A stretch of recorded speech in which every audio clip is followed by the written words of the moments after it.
Assalamualaikum. Iya, silakan masuk. Permisi, Bu. Ada keperluan apa ya Bu manggil saya? Oh ini nak, ada surat buat orang tua kamu ya, besok harus datang ke sekolah. Baik Bu, saya akan sampaikan ke orang tua saya.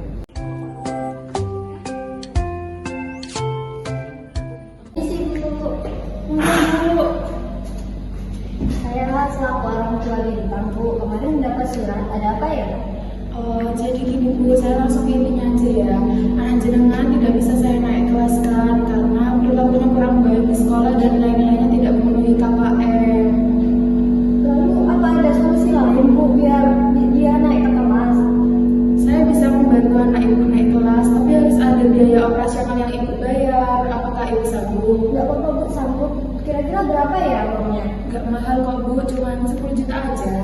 Iya, bentar Bu ya, saya ambilkan dulu Bu ya. Hah? Apa ini? Ada oknum guru yang melakukan tindak korupsi. Ini sudah termasuk pemungutan liar, bahan membuat surat palsu untuk wali murid. Dan kasus ini harus segera ditangani. Baik, makasih ya Bu.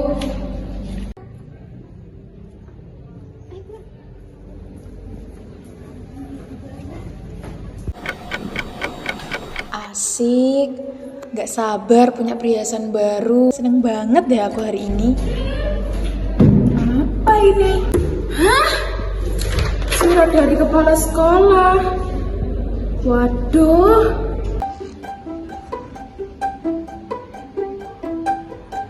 Permisi Bu, mari Bu silakan duduk dulu ya. Mohon maaf Bu, ini saya dapat surat panggilan dari Ibu. Ada apa ya Bu? Jadi Ibu langsung saja ya terkait pungutan yang Ibu lakukan kepada wali murid yang siswanya sudah terancam tidak naik kelas itu gimana ya Bu? Saya nggak mengerti maksudnya. Jangan mengelak ya Bu, saya sudah ada bukti di sini dan Ibu cukup mengaku saja. Kalau tidak, kasus ini saya bawa ke ranah hukum ya. Jangan Bu. Iya, sebetulnya saya melakukan hal seperti itu. Saya cuma ingin membantu Nak Bintang saja dan kebetulan saya sudah kepepet.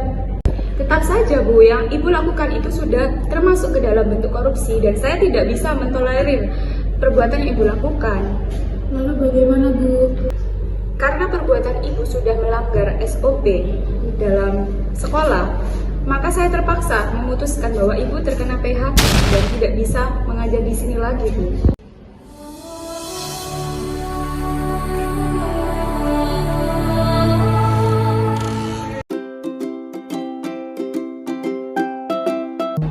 Korupsi menjadi salah satu kasus yang sering terjadi di Indonesia, yang hingga saat ini masih sulit untuk diatasi. Berbagai tindakan korupsi seperti video tersebut masih sering terjadi. Video tadi merupakan salah satu contoh dari korupsi translatif. Korupsi translatif merupakan korupsi yang terjadi atas kesepakatan di antara kedua belah pihak dalam bentuk suap, di mana kedua belah pihak tersebut sama-sama memperoleh keuntungan.